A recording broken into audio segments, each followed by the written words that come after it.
Hi అందరికీ good morning. అందరు ఎలా ఉన్నారు? బాగున్నారా? ఈరోజు పూజ అయితే కంప్లీట్ అయిపోయింది, చూస్తున్నారు కదా. ఇవి వచ్చేసి మొన్న వేములవాడకు వెళ్ళాను కదా, అక్కడైతే తీసుకొచ్చాను అనమాట. ఈరోజు నేను బాబా దగ్గర కూర్చొని మాట్లాడడానికి కారణం ఏంటి అంటే, చాలామంది చాలా విధాలుగా నటిస్తూ ఉంటారు. మీరు ఏదైతే నటిస్తారో ఆ నటించే విధానంలో మిమ్మల్ని మీరు ఒకసారి క్వశ్చన్ చేసుకోండి. ఎందుకంటే ఆ క్వశ్చన్ చేసుకున్నప్పుడు అర్థమవుతుందన్నమాట, ఆ నటించడం వల్ల ఉపయోగం ఏముంది అని.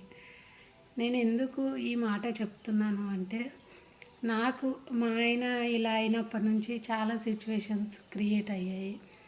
అరే, మనుషులు ఇంత బాగా నటించడం కూడా నేర్చుకుంటారా అని వాళ్ళని చూసి, వాళ్ళు ప్రవర్తించే తీరు, వాళ్ళ భయంకరమైన మాటలు ఇవన్నీ విన్నప్పుడు చాలా వరకు మనమే దూరంగా ఉండడం బెటరు అని నాకు నేను చాలా అంటే చాలా చెప్పుకుంటూ, ఇంకా లైఫ్ మూవ్ అని అవ్వాలి అంటే చాలా వరకు నేనే దూరంగా ఉండడం బెటర్ అని అన్నిటికీ దూరంగా ఉండడమే అలవాటు చేసుకున్నాను.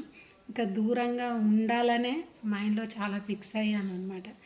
ఎందుకు ఈ మాట చెప్తున్నాను అంటే, మనం బయటకు వెళ్ళినప్పుడు కూడా వాళ్ళు ప్రవర్తించే తీరు, మాట్లాడే విధానం మనం చూసినప్పుడు ఏదో రకంగా పలకరించడం ఇలా చేస్తూ ఉంటారనమాట. అలా చేసే వాళ్ళ దగ్గరికి మనం వెళ్ళి అదంతా ఫేస్ చేయడం కన్నా, మనతో మనం ఉండి మనకు ఉన్న వాటిలో మనకి ఏదైతే ఉందో అక్కడే సంతోషంగా ఉండడం చాలా ఇంపార్టెంట్. మనకి ఏదైనా బాధ అనిపించినప్పుడు ప్రశాంతంగా ఇలా బాబా దగ్గర కూర్చొని చెప్పుకుంటూ మాట్లాడడం చాలా మంచిది అని నాకు నేను డిసైడ్ అయ్యే చాలా వరకు అన్నిటికీ దూరంగా ఉండడమే నేర్చుకున్నాను.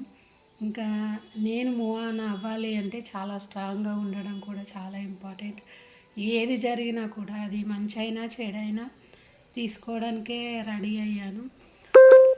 ఇంత పెద్ద సిచ్యువేషన్నే తీసుకున్నప్పుడు ఇంకా మిగతాది తీసుకోలేనా, తీసుకుంటాను కదా.